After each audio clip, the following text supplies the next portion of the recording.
नमस्कार दोस्तों, भारत एक सोच देख रहे हैं आप। दोस्तों, पांचवें चरण की भी वोटिंग अब पूरी हो चुकी है और 8 राज्यों की 49 सीटों पर मतदान हुआ है।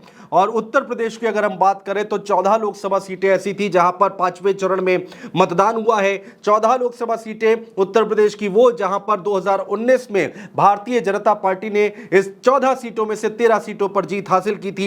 एक सीट कांग्रेस पार्टी के खाते में गई थी, रायबरेली की सीट, जहां से सोनिया गांधी ने चुनाव लड़ा था। लेकिन अब पांचवें चरण का मतदान पूरा हो चुका है। राहुल गांधी की किस्मत इस पर दांव पे लगी हुई है।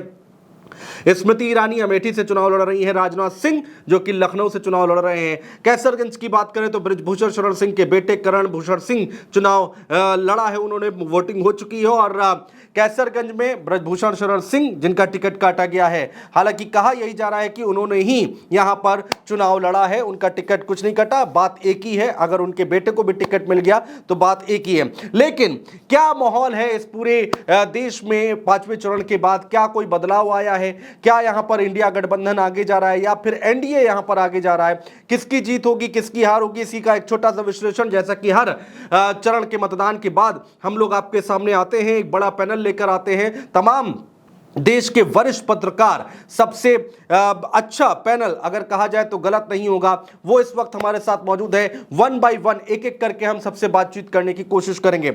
सबसे पहले अशोक वानखेड़े सर हमारे साथ इस वक्त मौजूद है। अशोक सर, बहुत स्वागत है आपका भारत एक सोच पर। अशोक सर, पांचवा चरण पूरा हो गया है, 5 चरणों में क्या जनादेश तय हो गया है क्या? अब तक तो कई बार ऐसा होता है कि भाई पहले चरण का मतदान हुआ, मतदान के तुरंत बाद कहते हैं कि रुझान मिलने शुरू हो गए हैं। अब तो 5 चरण हो गए हैं, तो 5 चरणों के बाद क्या तस्वीर दिखाई दे रही है? आपका विश्लेषण सर। पहले 4 चरण में डिसीजन हो चुका है कि भारतीय जनता पार्टी अब वापस जाएगी। भारतीय जनता पार्टी की हार सामने दीवार पे स्पष्ट रूप से लिखाई गई, क्योंकि ये बचे हुए जो 5वां, 6वां, 7वां जो 3 चरण हैं, इसमें महत्वपूर्ण इसलिए लगता है कि उत्तर प्रदेश के 41 सीटें हैं इन बाकी बची हुए चरण में। उनका प्रॉब्लम है कि वो 90 बचा के रखेंगे कि 90 की 70 हो जाएगी, 90 की 50 हो जाएगी या 90 की 40 हो जाएगी। उनको डर वो है। अब यहाँ गेन करने की जगह नहीं, यहाँ जो लॉस हुआ उसको रोकने की जगह। उत्तर प्रदेश अपने जगह पे है, लेकिन महाराष्ट्र के भी आज आखिरी फेज है। मतलब महाराष्ट्र में जो चुनाव हो रहे हैं अभी, वो आखिरी फेज है, उसके बाद महाराष्ट्र सील हो जाएगा। जी। इन महाराष्ट्र की जो सीटें हैं, उसमें 1 या 2 सीट छोड़ के बाकी वॉश आउट है। अच्छा। बिहार में भी लॉस है। एक भी राज्य नहीं है जहाँ गेन करता हुआ नजर आता है, क्योंकि उत्तर प्रदेश में आप स्वयं लखनऊ में बैठी है और लखनऊ से आपने जो अभी कहा कि ये वो बेल्ट है जहाँ दलित मतदाता ज्यादा है, और जो लगातार रैलीज हुई है कल, मतलब 2 टाइप का हमारे यहाँ एक इलेक्शन का मैनेजमेंट चल रहा है। एक है सरकारी मैनेज्ड, आधा पैसा है, सरकार पूरी सिस्टम गवर्नमेंट का पूरा गवर्नमेंट लगी हुई है। गाड़ियों की कमी नहीं, बसों की कमी नहीं, कुर्सियों की कमी नहीं, किसी चीज की कमी नहीं। वहाँ कमी है कुर्सी पे बैठने वालों की, वहाँ कमी है नारे लगाने वालों की। वो पैसे दे के लाने पड़ रहे हैं, और पैसे दे के जो लोग लाते हैं वो आते हैं, बैठते हैं और चुपचाप निकल जाते हैं 10 मिनट बैठ के। तो वो प्रधानमंत्री के रैली से, अमित शाह के रोड शो से लोग निकलते हुए जाते हैं। एक जगह अमित शाह के रैलीज में लोग लाए थे 100-100 रुपए दे के, वो पूछा गया तो उस पत्रकार को मारा बेचारे को। और उसके बाद उन्होंने कहा कि मैं तो कभी मुसलमान का तुष्टीकरण की बात ही नहीं करता, मुझे तो सार्वजनिक जीवन में। उन्होंने जो इंटरव्यू दिए, वो इंटरव्यू इतने जबरदस्त है। एक टीवी 18 के रिपोर्टर को उन्होंने कहा कि सर, आपने कहा कि बाबरी मस्जिद पे, मतलब राम मंदिर पे ताले लगा दिए जाएंगे। बोले किसने कहा? मेरे मुंह में शब्द मत डालिए। अब वो भी हक्का बक्का रह गया बेचारा। अब क्या होता है जब आप झूठ बोलते हैं, और वो झूठ आपने कुछ दिन पहले जो बोला उसमें झूठ बोलते हैं, तो लोग क्या करते हैं, ऊपर बोला हुआ आपका वक्तव्य और नीचे सोशल मीडिया भरा पड़ा हुआ है प्रधानमंत्री के झूठों से। आप इंस्टाग्राम खोलिए, आप ट्विटर खोलिए, आप फेसबुक खोलिए, आप यूट्यूब खोलिए, आपको मजाक उड़ता हुआ दिखाता है और कहीं बुरा लगता है। हमारे देश के प्रधानमंत्री, मतलब इतने कैसा आदमी झूठ बोल सकता है? और इस चुनाव में तो ये पहले दिन से, जिस दिन से इन्होंने प्रचार के लिए मुंह खोला, ये लगातार क्रेडिबिलिटी खोते आ रहे हैं। कभी मंगलसूत्र खींचने की बात करते हैं, कभी किसी को बोलते हैं मुसलमान है, कभी किसी को बोलते हैं पाकिस्तान खुश हो जाएगा, मतलब सब कुछ इन्होंने प्रयास किया, लेकिन लोग लेने को तैयार नहीं। उसका मतदाता निकल नहीं रहा है। मुझे जी। तो नहीं लगता कि इंडिया गठबंधन का मतदाता घर पे बैठा होगा। अरे इतनी धूप में 40, 42, 45 की डिग्री की धूप में, या बड़े-बड़े लोग पानी पी के एसी में बैठे रहते हैं।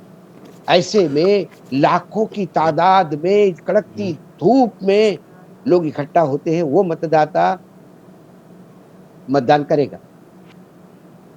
जो घटता हुआ परसेंटेज है, ये बीजेपी का है, जो इनके मतदाता निकल नहीं रहे। इन्होंने खूब प्रयास किया, ये शरणम गच्छामी हो गए, संघम गच्छामी हो गए, ये संघम शरणम गच्छामी। लेकिन नागपुर ने कहा नहीं, नो वे।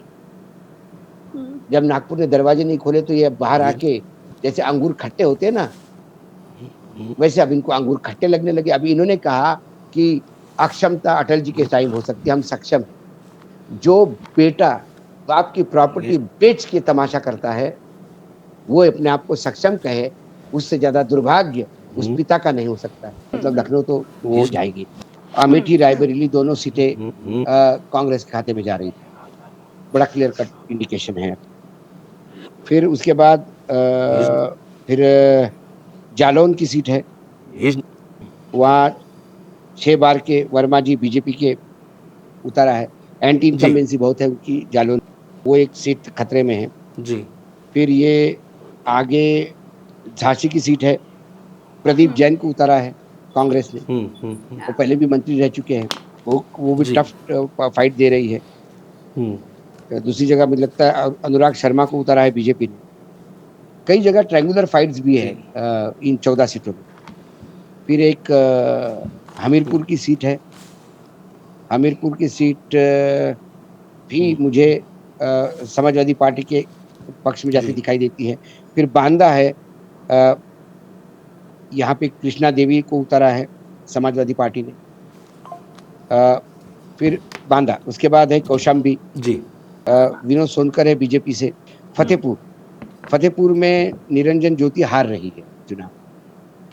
हाँ, यहाँ पे मुझे ये सीट एसपी निकालते हुए दिखाई दे रहा है। गोंडा सीट फिर मैं ये, क्योंकि वो बेनी बाबू का बहुत बड़ा एक उनको मानने वाला बहुत बड़ा वर्ग है, और उनकी पोती पहली बार लड़ रही है। दलित इसलिए टूट रहा है कि बाबा साहेब आम्बेडकर का संविधान बदलने, और ये बात करते हैं, वैसे ये बातें करते हैं कि हम आए तो हम ये कर देंगे, हम आए तो हम ये कर देंगे। ये सारी चीजें जो करने की बात कर रहे हैं, ये करने के लिए इनको संविधान बदलना होगा। बिल्कुल बिल्कुल, बहुत शुक्रिया अशोक वानखेड़े जी, आप हमारे साथ जुड़े, तमाम विश्लेषण आपने किया, तमाम 5 चरणों के बाद जो क्या कुछ तस्वीर दिख रही है, वानखेड़े सर हमारे साथ थे, वो बता रहे थे।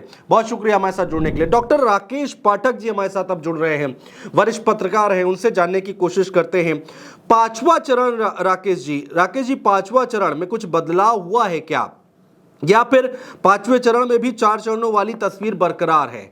जो परसेप्शन बन रहा है, या फिर जो परसेप्शन यहाँ पर इंडिया गठबंधन बना रहा है, वो बरकरार है क्या, या फिर किसी तरह का बदलाव अब इस 5वें चरण से देखने को मिल रहा है? वोटिंग पूरी हो चुकी है, क्या देख रहे हैं आप? लगभग उसी मनोदशा में मतदाता दिखाई दे रहा है, जो तमाम पत्रकार साथी मतदाताओं के साथ बात कर रहे हैं, जो उनका एक भाव प्रकट हो जाता है।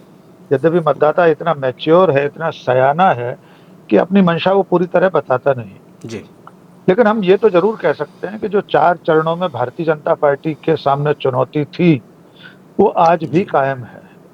जो मुद्दे 4 चरणों में थे, वही आज के मतदान में दिखाई दे रहे हैं। लोग निश्चित तौर पर उन मुद्दों पर वोट कर रहे हैं जो उनकी जिंदगी से जुड़े हुए हैं। आपने बहुत सही शब्द का इस्तेमाल किया कि राशन बेल्ट इसको कह सकते हैं, लेकिन उसका जब मुकाबला करने के लिए तो मल्लिकार्जुन खड़गे ने कह दिया हमारी सरकार आएगी तो हम 10 किलो अनाज देंगे। तो अब इस देश में ये जो लोक हितकारी योजनाएं हैं, उनमें मुकाबला दोनों पार्टियों में चल रहा है, और उसमें कोई ऐतराज नहीं है। एक लोक कल्याणकारी राज्य में कोई भी सरकार सत्ता में हो, पार्टी कोई भी हो, उसका काम है लोगों के, नागरिकों के हित में काम करना। बीजेपी के मुद्दे चल नहीं पाए।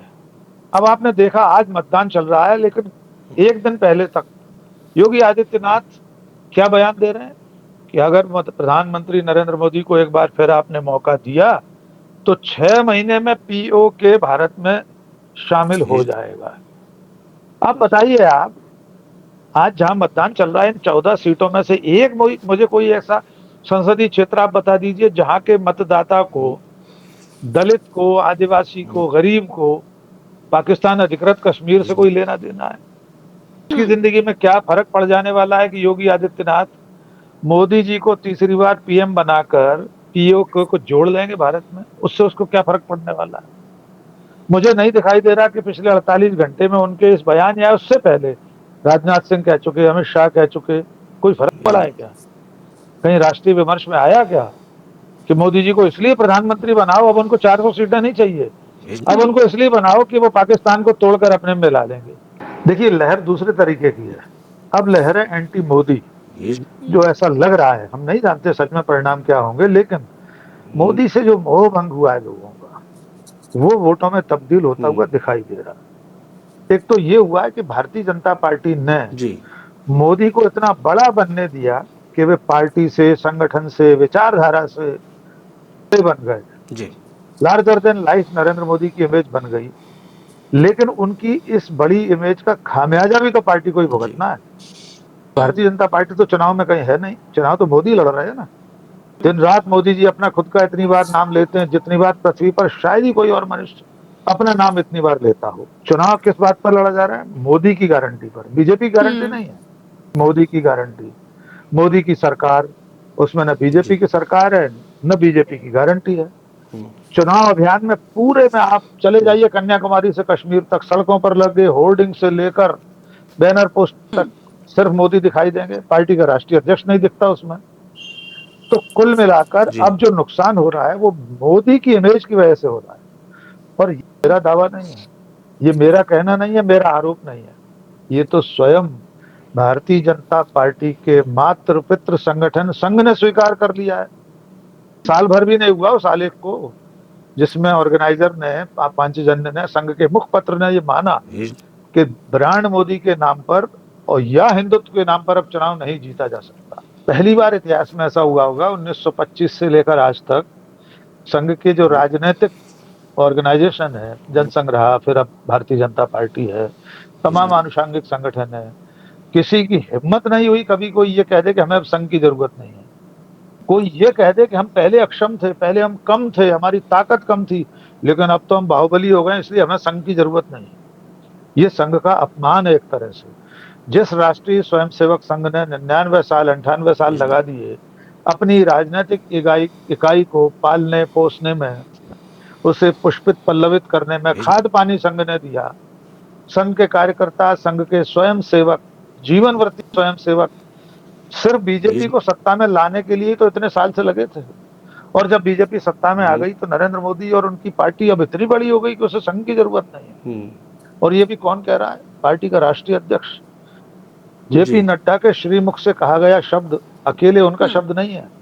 अर्थात मोदी और अमित शाह भी ये मानते हैं कि अब हमें संघ की जरूरत नहीं। इसके पीछे कहीं एक वजह यह है, मैं पहले विश्लेषण कर चुका हूं कई अलग अलग अवसरों पर, नरेंद्र मोदी और संघ प्रमुख के रिश्ते अच्छे नहीं हैं। संघ के रिश्ते नरेंद्र मोदी के साथ अच्छे नहीं हैं। इस कई प्रमाण है, मैं बार बार दोहरा चुका हूं। 2014 से अब तक सरसंघ चालक से नरेंद्र मोदी की कोई मुलाकात नहीं हुई, सिर्फ एक बार हुई सितंबर 2015 में भवन दिल्ली में, चाणक्यपुरी में। उसके बाद कभी नहीं मिले हुए। कार्यक्रमों में मंच पर मिलते हैं, राम जोहार होती है, उसके अलावा कोई उनकी इन पर्सन मीटिंग नहीं हुई कभी। नरेंद्र मोदी संघ मुख्यालय नहीं गए। नागपुर रेशम बाग में संघ का मुख्यालय है, प्रधानमंत्री बनने के बाद मोदी जी आज तक वहां नहीं गए। रेशम बाग मुख्यालय में ही हेडगेवार की, गुरु गोलवलकर की समाधि है, डॉक्टर हेडगेवार स्मृति मंदिर। नरेंद्र मोदी आज तक वहां नहीं गए। वे कब गए? पहले चरण के मतदान के बाद नागपुर गए, नाइट होल्ड किया, तब भी उनकी डॉक्टर मोहन भागवत से मुलाकात नहीं हुई। इसलिए आज 5वें चरण में मुझे बता दीजिए, आप तो उत्तर प्रदेश में हैं, 14 सीटों पर जहां मतदान चल रहा है, क्या संघ की तरफ से पहल? सोशल मीडिया पर खुलकर तो संघ कभी वोट नहीं मांगता, लेकिन संघ की ओर से तो संगठन महामंत्री नियुक्त होते हैं बीजेपी में। पर्ची लगाने से लेकर मतदाता को घर से निकालना, मतदान केंद्र तक लाना, ये संघ का काडर ही करता रहा है, उसके कार्यकर्ता, उसके स्वयंसेवक, उसके पदाधिकारी। लेकिन आज की स्थिति यह है कि संघ की ओर से डेपुटेशन पर भेजे जाने वाले महामंत्री संगठन किस हैसियत में है, ये जेपी नड्डा के बयान से स्पष्ट हो गया है। संघ हमेशा कहता रहा है कि हम तो एक सांस्कृतिक संगठन है, एक सामाजिक संगठन है। कल भी जेपी नड्डा ने कहा है कि संघ की तो एक सांस्कृतिक भूमिका है, जबकि सब जानते हैं कि ये मुखौटा है ऊपर से दिखाने का। असल काम तो संघ बीजेपी को आगे बढ़ाने में, अपनी राजनीति को आगे बढ़ाने में, संघ का जो मूल एजेंडा है, जो पार्टी के जरिए ही, सत्ता के जरिए ही लागू किया, जिसमें हिंदुत्व का एजेंडा हिंदू राष्ट्र का एजेंडा है। तो संघ कहने को सांस्कृतिक संगठन है, सामाजिक संगठन है, उसका वैचारिक मोर्चा है, लेकिन मूलतः वो पूरी तरह बीजेपी की राजनीति में रचा बसा है। 4 जून को नतीजे ठीक आने वाले नहीं है। तो पहले से ये संदेश देने की कोशिश करो कि हम तो कहीं थे नहीं, वरना पार्टी चुनाव नहीं हारती। और ये संदेश चला जाए कि देखो संघ ने हाथ खींच लिया इसलिए नरेंद्र मोदी चुनाव हार गए या बीजेपी चुनाव हार गई, ताकि ठीक रहा संघ के ऊपर न फूटे, उसकी इमेज पर कोई डेंट न लगे कि देखो संघ ने तो सब कुछ किया फिर भी बीजेपी चुनाव हार गई। एक तो ये है। दूसरा ये भी कि ऊपर से कहते कुछ भी हो, अंदर खाने सब एक हैं। पढ़ने पर संघ पूरी मदद भी करता है, ये भी उसका एक दूसरा पक्ष है। बहुत सारे लोग ऐसा कहते हैं, लेकिन मैं इसको इसलिए नहीं मानता हूं कि कई अवसर ऐसे आए पिछले 5-10 सालों में जब भारतीय जनता पार्टी चुनाव हारी है बुरी तरह। 2018 में मध्य प्रदेश, छत्तीसगढ़, राजस्थान बीजेपी चुनाव हारी। कहां था संघ उस समय? दिल्ली में 3 बार अरविंद केजरीवाल ने प्रधानमंत्री के नाक के नीचे बीजेपी को चुनाव हरवा दिया। गिनती की सीटें नहीं मिली, इससे ज्यादा शर्मनाक हार क्या होगी बीजेपी की? तो क्या दिल्ली में शाखाएं नहीं लगती? अब उन 2 चरणों में बहुत ज्यादा सीटें नहीं बची हैं। जितना मतदान अब तक हो चुका है, आज के बाद 379 और 49 जोड़ लीजिए, करीब करीब 430 सीटों का मतदान संपन्न हो जाएगा। अब नरेंद्र मोदी के पास संभलने का मौका नहीं, जितना पिछले 5 चरणों में आज सहित लड़खड़ा चुके हैं, उसे अगले 2 चरण में संभाल पाना भारतीय जनता पार्टी और मोदी के बस में दिखाई नहीं देता। योगी आदित्यनाथ नहीं, बाकी पूरी पार्टी इन्हीं मंदिरों के सहारे है। उत्तर प्रदेश के मुख्यमंत्री डॉक्टर मोहन यादव कह रहे हैं, खजुराहो में भाषण में उन्होंने कहा कि आप बटन दबाइए, वहां मथुरा में बत्ती जलेगी। सारे नेता मथुरा काशी की बात कर रहे थे, बिल्कुल घूम गए हैं, पलटी मार गए हैं, हमारे शब्दों में, हमारे देशज शब्दों में गुलटैया खा गए हैं। इसकी वजह ये हो सकती है, उनको ये लगा होगा कि बार बार मंदिर की बात करने से समाज का जो दूसरा तबका है, दलित, अल्पसंख्यक, आदिवासी, उनमें अच्छा संदेश नहीं जाता, क्योंकि बहुत बड़ा वोट बैंक दूसरों का भी है ना। सवर्ण मध्यम वर्गीय वोटर्स के अलावा बहुत सारे ऐसे वोटर्स हैं जिनको अब मंदिर नहीं चाहिए, उनको काशी मथुरा से कोई लेना देना नहीं है, उन्हें अब विवाद नहीं चाहिए, वे चैन से इस देश में रहना चाहते हैं।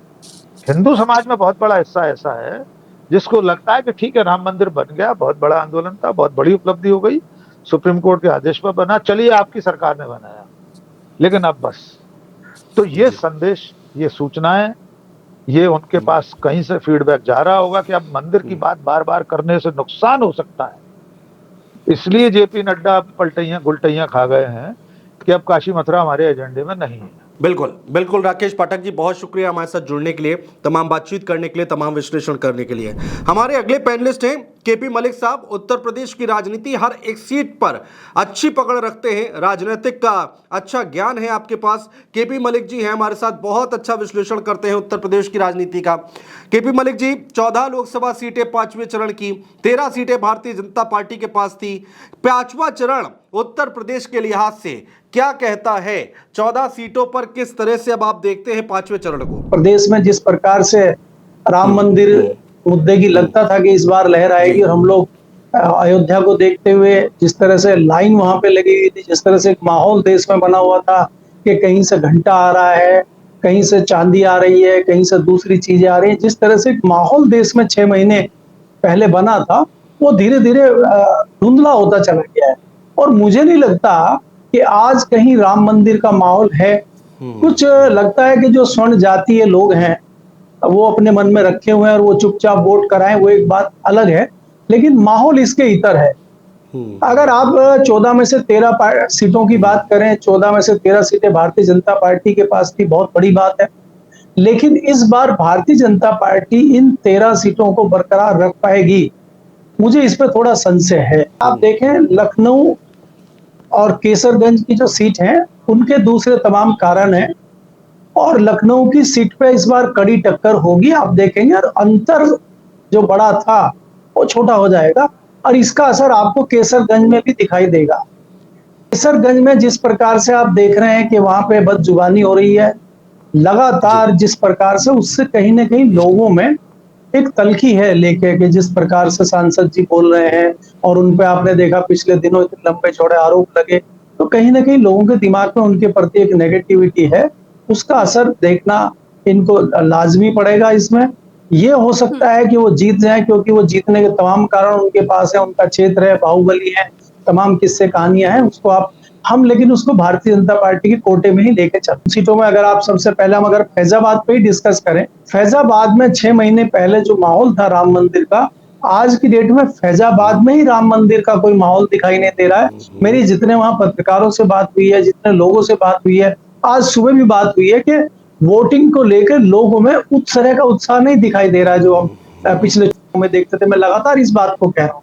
तो ये हो सकता है कि देश के दूसरे हिस्सों में राम मंदिर का असर हो, उत्तर प्रदेश की दूसरी कुछ लोकसभा सीटों में बहुत अच्छा असर राम मंदिर को लेके हो, लेकिन फैजाबाद पे उस तरह का कोई असर हमें दिखाई नहीं दे रहा है और फैजाबाद में जातीय चुनाव बन गया है और जातिवाद के हिसाब से यहाँ चुनाव हो रहा है और अखिलेश यादव ने जिस प्रकार से टिकट बांटे हैं यहाँ पे, जिस प्रकार से अपने कैंडिडेट को घोषित किया है, अवधेश प्रसाद बहुत अच्छे नेता है, उनकी बहुत अच्छी छवि है अगर आप जानते हो, और लल्लू सिंह तीसरी बार यहाँ से सांसद हैं और उनकी छवि थोड़ी सी धूमिल इस बार हुई है। आपको याद होगा उन्होंने कहा था कि 400 पार इस बार इसलिए चाहिए कि हमें संविधान बदलना है और आप देखेंगे कि इस सीट पर दलित बाहुल्य सीट है, दलितों की संख्या यहाँ पे लगभग 21% दलित है, यहाँ पे मुस्लिम समाज है लगभग 19%, तो ये वोटर जो है ओबीसी समाज है लगभग 22%, तो ये ओबीसी दलित और मुस्लिम अगर इकट्ठा जाता है तो लल्लू सिंह के लिए ये खतरे की घंटी है।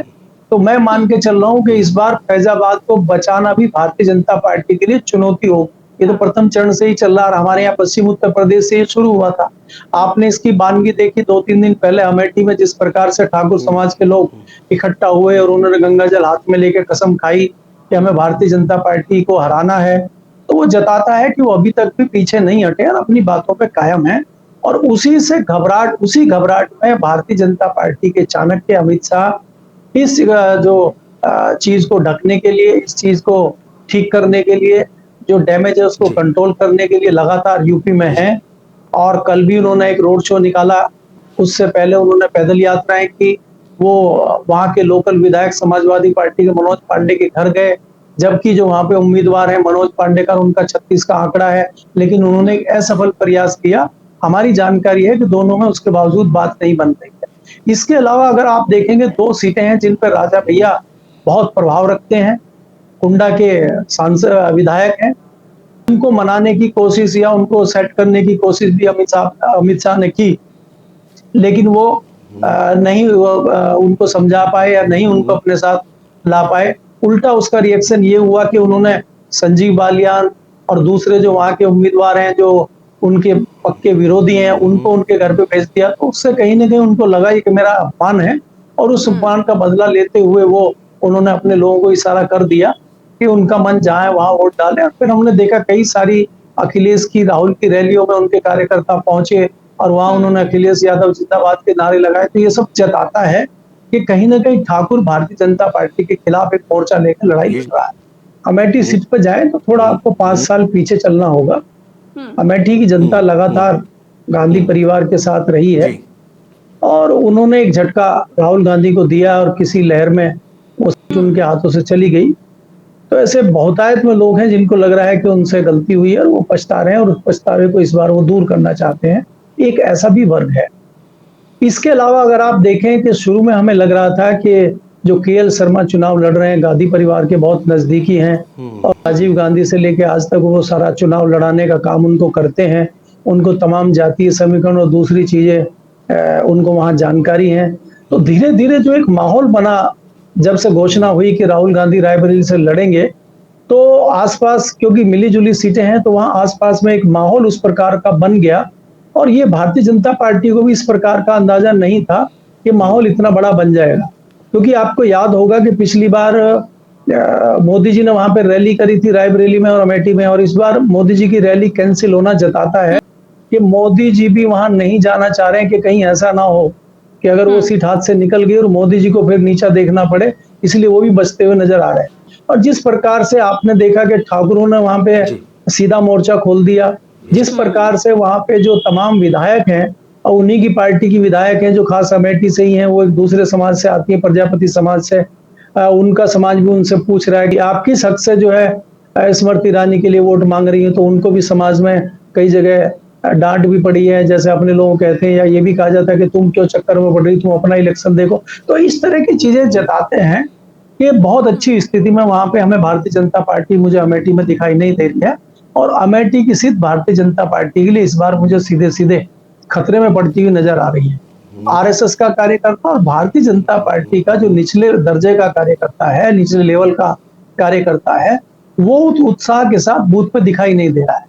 जैसा कि मैंने आपको पिछले चरणों में भी कहा कि भारतीय जनता पार्टी का जो जिला स्तर का कार्यकर्ता है, तहसील स्तर का, ब्लॉक स्तर का जो कार्यकर्ता है, वो कहीं न कहीं अपने साथ अपने आप को ठगा महसूस इसलिए कर रहा है कि अब जैसे अगर आप अमेठी की बात करते हैं तो केंद्रीय मंत्री है स्मृति ईरानी, वो एक-एक कार्यकर्ता से नहीं मिल सकती, वो एक-एक कार्यकर्ता की जो इच्छा है उसको पूर्ण नहीं कर सकती, और हर एक आदमी के लिए आसान नहीं होता कि वो अमेठी से दिल्ली आ जाए या ये लगातार अमेठी जा रही हैं और लोगों की इच्छाएं पूरी करें उनके। देखिए, किसी भी कार्यकर्ता का छोटा-मोटा काम जरूर होता है, उसके परिवार का काम होता है, उसकी अपनी नौकरी का काम होता है, उसके भाई बंधु, उसके किसी रिश्तेदार का नौकरी का, पुलिस प्रशासन का काम होता है। तो इस तरह से कई सारे लोग विमुख होते हैं। इसमें सबसे बड़ा कारण ये है प्रज्ञा कि जिस प्रकार से आरएसएस कहीं न कहीं अपने लोगों को, अपने कार्यकर्ताओं को संदेश इस बार पूरे चुनाव में देती हुई नहीं दिख रही है, मुझे लगता है कि वो भी बहुत बड़ा कारण है। आरएसएस और उसके जो सहयोगी संगठन हैं, वो भी इस बार भारतीय जनता पार्टी के चुनाव से थोड़ा सा दायरा दूर रखे हुए हैं और डिस्टेंस बनाए हुए हैं, तो वो भी मुझे लगता है कि भारतीय जनता पार्टी के लिए नुकसानदायक सिद्ध हो रहा है। उत्तर प्रदेश के कुर्मी समाज के सबसे बड़े नेता बेनी बाबू थे, कई बार केंद्रीय मंत्री रहे, और उनके लिए लोगों के मन में उनके समाज के लोगों की तरफ से बड़ी श्रद्धा है। और जिस प्रकार से उनकी पोती आई है, नई है, और वो देखिए, ये लोग भी मान के चलते हैं अगर दूसरी जातियों में परिवारवाद है तो बेनी बाबू के वंश से भी अगर कोई आता है तो हमें उसको आगे बढ़ाना चाहिए, ताकि हमारे समाज की आवाज संसद तक पहुंचे और उसका समाधान हो। इसलिए इस जो समाज है उसमें खास एक उत्साह देखा जा रहा है। और अगर आप गोंडा की बात करते हैं, यहाँ पे कुर्मी बाहुल्य सीट है, ये कुर्मी बाहुल्य सीट है, और यहाँ पे जो बताते हैं कि कीर्तिवर्धन जो है वो राजा साहब हैं और वो राजा के अंदाज में रहते हैं। उनका फोन हमेशा स्विच ऑफ मिलता है। किसी खास ओकेजन पे या चुनाव के आसपास जब आप उनसे मिलने जाते हैं तो उनके घर पे पेठा मिलता है, आपको पेठा खिलाएंगे, पानी पिलाएंगे, और वो पेठे वाले राजा के नाम से वहां प्रसिद्ध हैं। इसके अलावा बाकी वो 5 साल आपका ना कोई काम सुनते हैं ना आपसे मिलते हैं, तो उनकी एक एंटी कॉम्बेंसी भी है।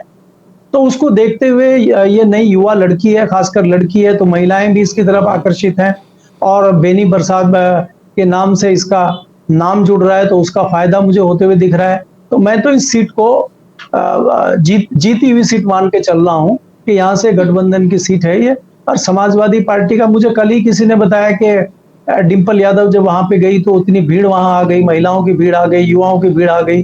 तो ये जताता है कि कहीं ना कहीं भारतीय जनता पार्टी से लोग खफा हैं और वो विरोध में वोट डालना चाहते हैं। और जब आपको एक मुफीद व्यक्ति मिल जाता है अपने समाज का, तो फिर कोई दिक्कत नहीं होती है। और ये इतना बड़ा समाज, चाहे वो दलित समाज हो, चाहे वो पिछड़ा समाज हो, चाहे वो कुर्मी समाज हो, इनके साथ जब मुस्लिम प्लस हो जाता है तो सीट निकलने में कोई दिक्कत नजर नहीं आती है। तो मुझे कुछ सीटें ऐसी लग रही हैं जो गठबंधन आराम से जीत रहा है।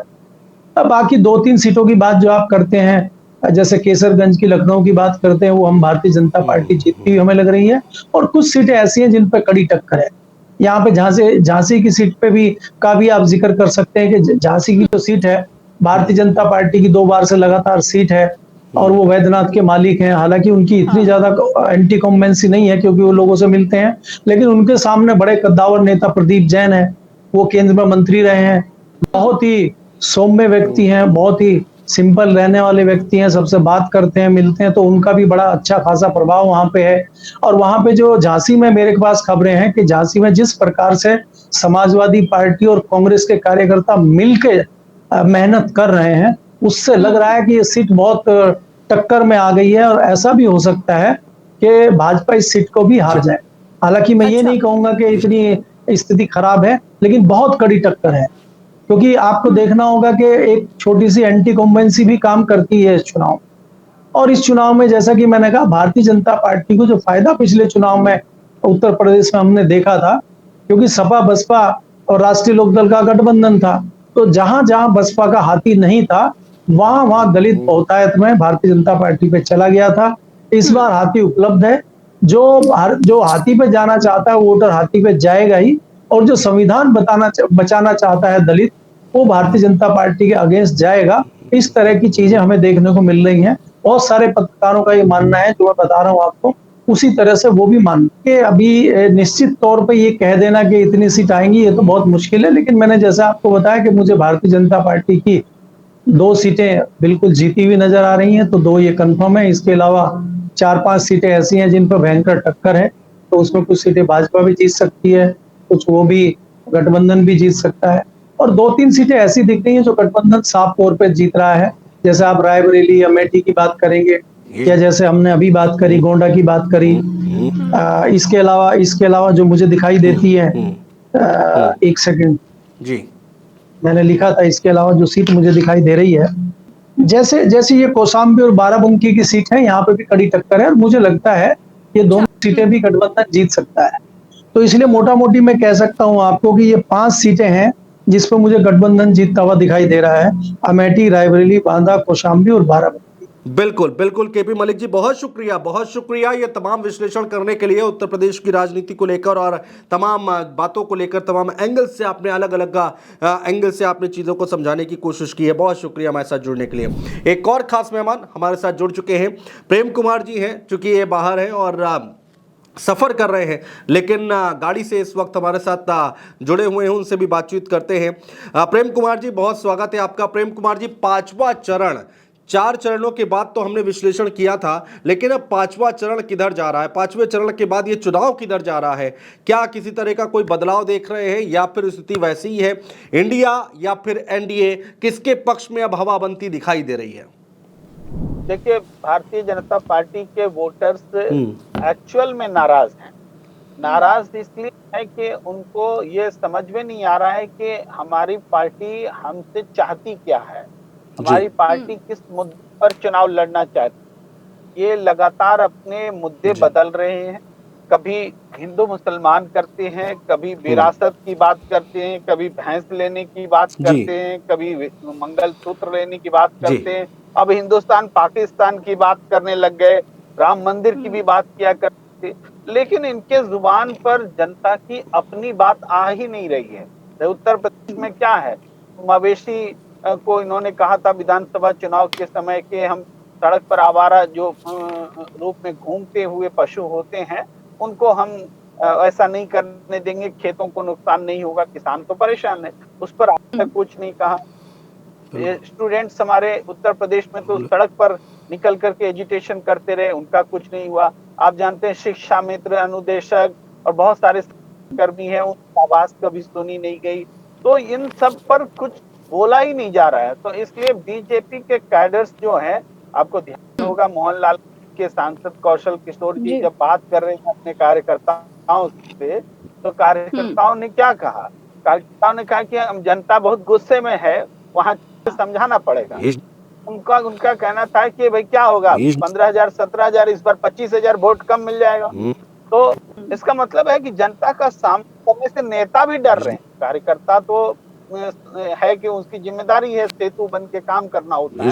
तो इस कारण से एक निराशा का वातावरण है। लोग खुद से तो उत्साहित हो ही नहीं, दूसरों को क्या उत्साहित करेंगे।